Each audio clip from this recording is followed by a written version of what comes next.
Hi everyone, it's Kelsey Root, your health coach, and I'm here in my office on this lovely New England day that we got quite a bit of snow. So those of you who are in the New England area, you know what I'm talking about.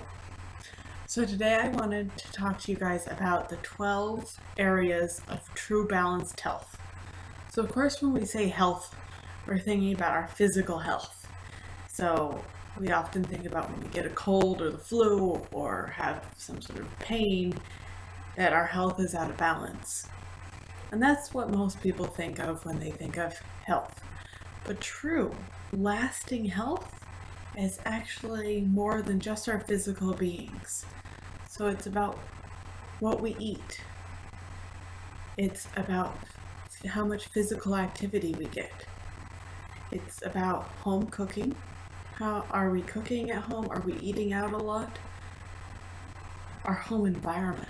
So do we have a home environment that supports us, nurtures us, that we feel that we can relax in? Or are we having stress and clutter? And is that affecting us? Then we have relationships. So romantic relationships, relationship with friends, relationships with animals, our children, all areas of those relationships. Are they feeding us, or do we have those toxic people in our lives that are draining us? Then we have our social life. So are we the kind of person that wants to get out a lot, go out, friends, coffee, drinks, having a good time, or are we more of an introvert and like to be home on a Friday night on the couch? And then we have joy. Do we have enough joy in our lives? Joy that we bring to ourselves, joy that we go out and find, any sort of joy that we find in our lives. Do we have enough of that? Spirituality. Now this one I like to preface, spirituality is not the same as religion. And religion can be spiritual, but spiritual doesn't have to be religious. So it's whatever kind of spirituality you find, whether it's walking out in the forest, going for a hike. I have a friend who finds his spirituality in his garden, nurturing his vegetables, playing with his compost heap. He loves it. Go with it. For some of us, it's more structured. We have meditation practice. We have contemplative time.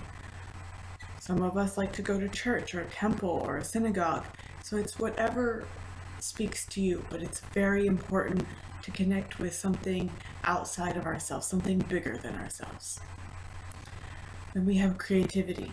So whether you're one of those super crafty people who have scrapbooks, bless your hearts, those of you who do, or that like to decoupage, but creativity isn't always that artistic where you go to the craft store and buy things.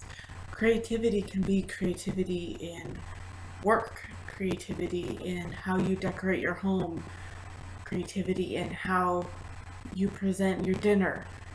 Creativity comes in all different ways, but it's that same kind of feeling where you feel enriched and like you got into the zone and created something beautiful. Then we come on to our finances. So I mentioned work. So finances can range. It's how you feel your balance is. Are you living within your means? Are you finding ways to get out of debt? Are you feeling comfortable with where you are? And then your career. So do you have a career that nourishes you, that you enjoy going to?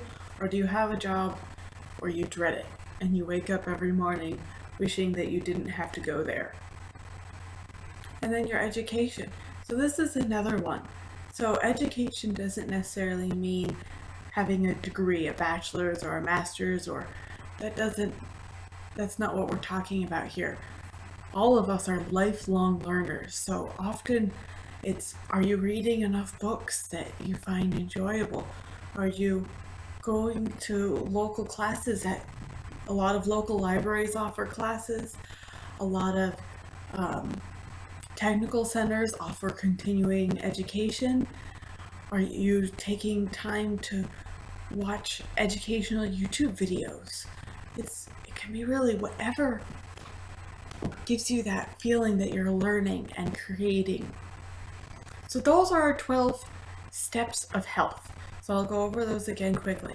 So we have our physical body health and our mental health. We have our physical activities, home cooking or food preparation, home environment. Are we feeling safe in our environment?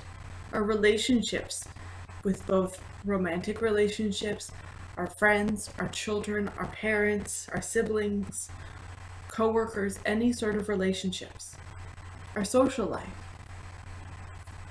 finding joy, our spirituality, that spiritual connecting to something higher than ourselves. Creativity in areas of our lives, our finances, careers, and education. So I'll be going on a 12-part series in these next couple of weeks, exploring each one of these topics a little deeper. But going into these 12 topics is what really starts to make a whole picture of a balanced life.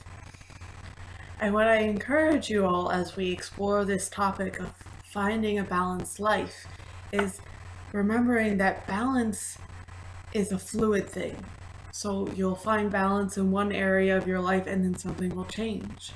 I know, for instance, you can have a wonderful life and feel like everything's balanced, and then you have a child.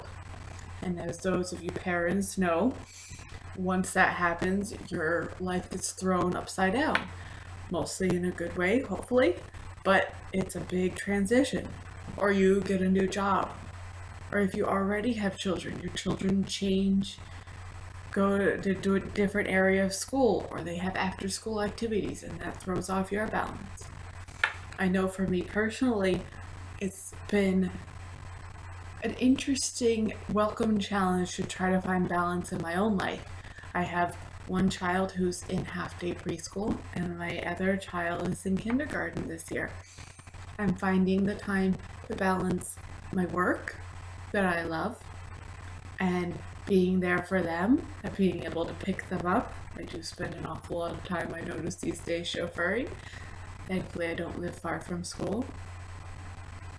And finding that time to maintain my home and all of these 12 areas of life. And last year when my son wasn't in preschool, it was a whole different balance. And next year, he'll have a different schedule. So I'll have to reinvent my schedule again and find that balance once again.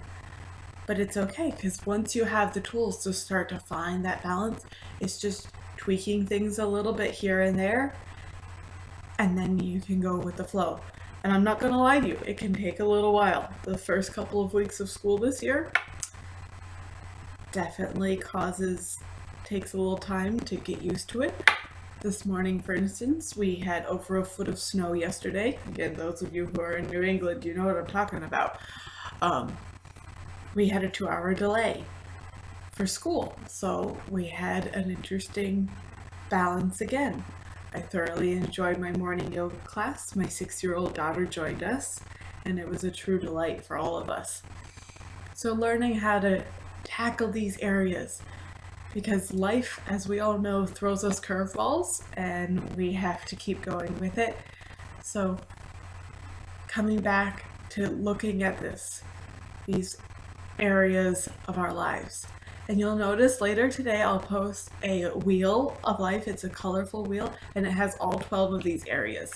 So you can look on that on the Facebook page later, and I look forward to hearing from you. And feel free to comment below. Tell me what you liked about this video. Tell me about what areas of your life are needing your focus the most. And I look forward to talking to all of you later. Have a good day. Stay warm.